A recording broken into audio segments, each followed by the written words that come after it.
Vous constatez que pour votre enfant, il n'existe qu'une addition pour obtenir le résultat 20. 10 plus 10. C'est alors le signe qu'il ne connaît pas les décompositions additives. Pourtant, cela permettra à votre enfant de comprendre qu'il existe plusieurs manières de faire et de choisir celle qu'il trouvera la plus facile ou la plus rapide et sera ainsi plus performant.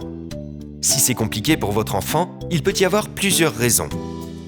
Vous devez d'abord vous assurer qu'il maîtrise les tables d'addition. Pour ce faire, demandez-lui combien font 12 plus 8, 14 plus 6, 17 plus 3.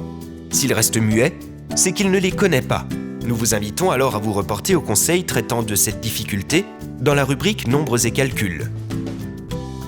Si, à la question « Donne-moi toutes les manières de faire 20 », il ne vous en cite que 2 ou 3, les plus simples.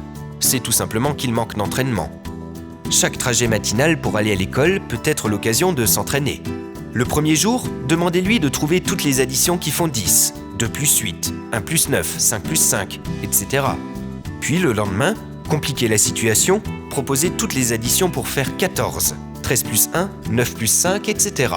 Et surtout, n'oubliez pas, il faut inverser les rôles pour que votre enfant puisse constater que vous avez acquis des automatismes. Vous êtes un modèle. Vous pouvez aussi noter sur une feuille toutes les additions possibles pour faire 20 et l'afficher dans sa chambre. Il pourra ainsi régulièrement s'y référer. Après tous ces petits exercices, votre enfant saura parfaitement décomposer les nombres.